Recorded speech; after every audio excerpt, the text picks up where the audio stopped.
persuasion speech is to persuade my audience why we need more better built bus shelters. And by better built bus shelters, I am referring to the design change to accommodate the riders, as well as the riders, including especially those with various limitations. Living in Chicago, as we do, we are exposed to a myriad of elements on a daily basis during each season.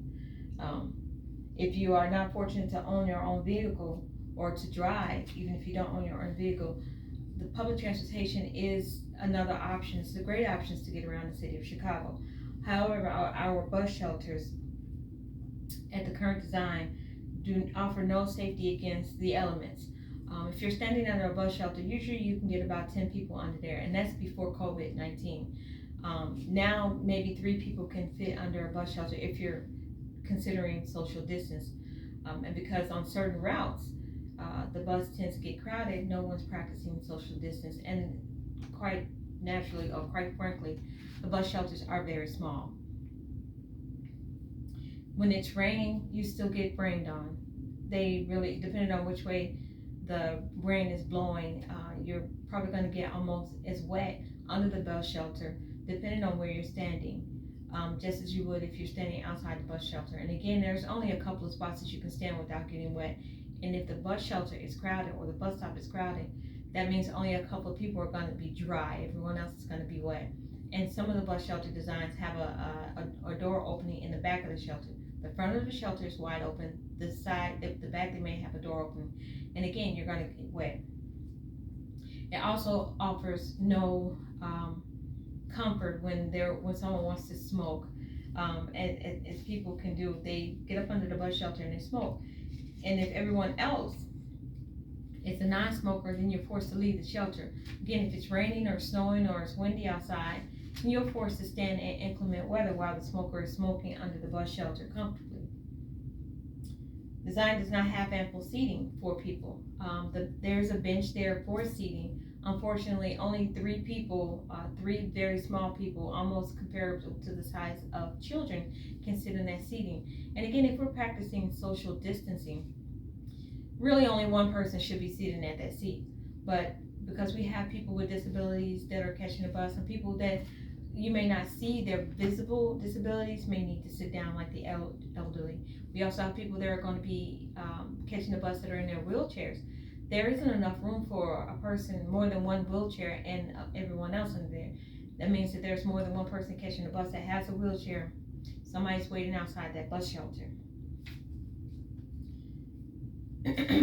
You always have the option of going to another stop if one stop is crowded, but there's not a bus shelter at the next stop. As a matter of fact, it's not even every other stop where there's a bus shelter. So not only do we have small bus shelters, we have them every 3, 4, 5 stops, depending on what route you're on. I live relatively close to a very busy route. It does have its peak hours, and there are times when ridership is very low. However, there's still only one bus shelter for every 3, 4, 5 blocks. They're not situated appropriately. And even on the busier street or the main street, there may be one bus shelter for a bus route heading north, but the bus heading west that's next to it, there is no shelter. So are we all supposed to wait for our specific buses going in different directions under one shelter? You can't fit 20 people under that shelter. You can barely fit 10, let alone 20 people from 2 different bus stops or bus routes. The current design and planning for the shelters, well, we just talked about that, are not at every stop. And with that, I'd like to add on that most people, or able-bodied people, do have the choice and the option of their own volition to walk to another stop if they like, but that isn't very convenient because, again, you go to the next stop because one stop is too crowded. You're waiting outside against elements that you're not being protected from, and most of the buildings no longer have awnings, so you can't stand up under an awning that belongs to a business next to a bus stop. It used to be a lot of them had, not very few have them, and again, it all depends on what area you live in.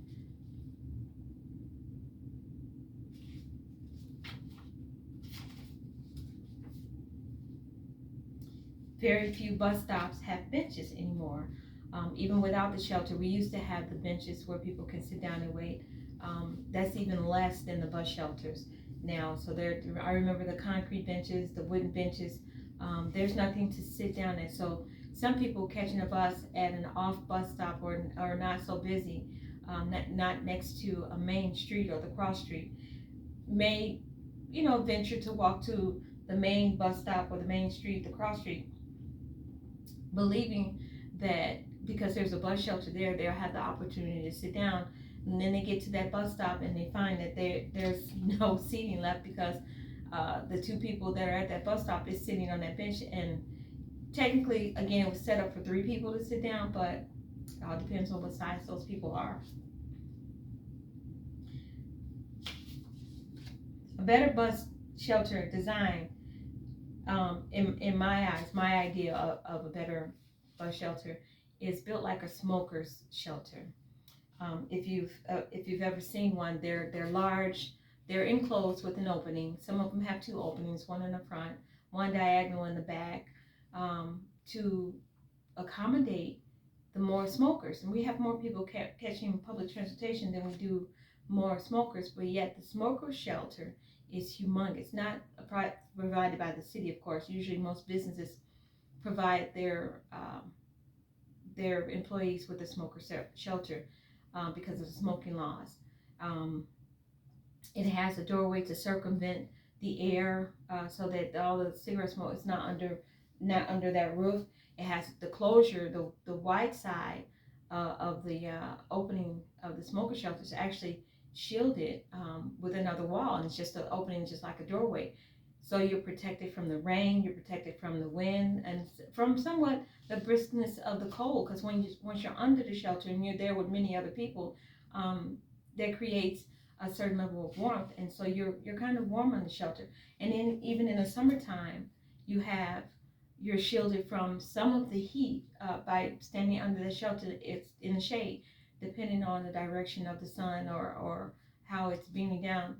You're better off with a smoker shelter as a bus shelter.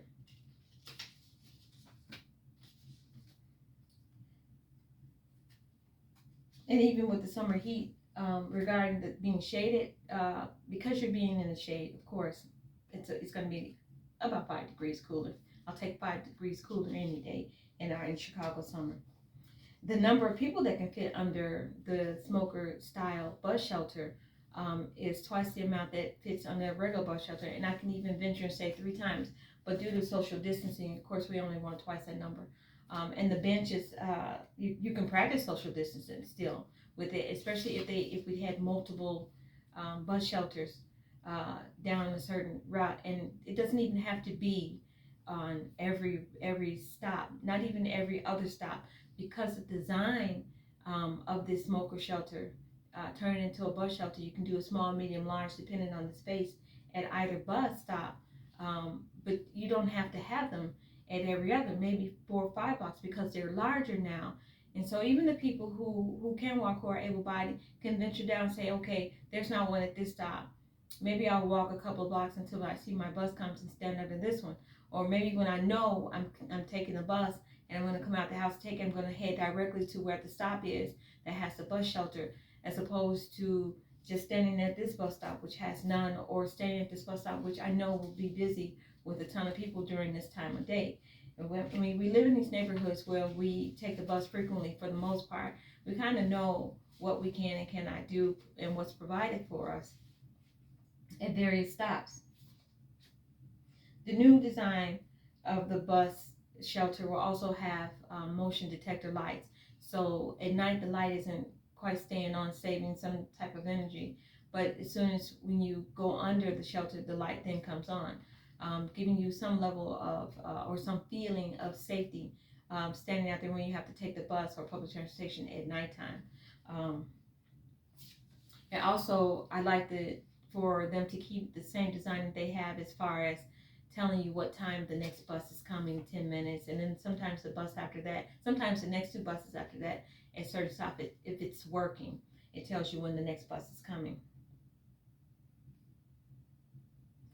with the new design, there's no need for as many, as I mentioned before, because they're going to be bigger. They're going to house more people. You put them at the busier stops, maybe put the smaller ones, somewhere else, and that way you can kind of not have to build as many of the bigger ones, and still keeping with the small ones. I mean, there's so many variations that could be done with bus shelters. I just think that the city does need to revisit the idea of designing new ones and planning how it should go. And even the smoker shelters have a garbage can there, which is, we might find one every other block for the regular bus shelter that we have now. But the smoker shelter has theirs built onto it, so it can't be removed. Only the bag or the receptacle can that's inside the steel can. In conclusion, we're riding with people no matter what stop. We're riding with the same people no matter what stop we get on. We can go to the next block. We're still going to see those same people getting on the bus that was at the previous stop. But that really isn't the case. The case is being able to stand comfortably and conveniently at the bus stop while you're waiting, and not to have to be in so much discomfort because there's so many people at this one bus stop. There's no seating at this bus stop. I'm getting wet at this bus stop. It's cold outside. I did prepare myself, but that wind is whipping across my face. There's so many different reasons, and even when the sun is shining, there's some people that cannot deal with extreme heat. And the better bus shelter design offers some shade as well. It just all around, it just makes better sense to have to revisit the design of the bus shelter and possibly bring in a few more of them. For the comfort of people, especially our elderly, who seems to be the ones who are predominantly catching the buses now, and our people with disabilities. We do have disability services that are offered to people, but I'm not sure what are the guidelines to be able to be eligible for. Not all people are eligible for the services. So in the meantime, in between time, we need more, better built bus shelters around the city of Chicago. Thank you.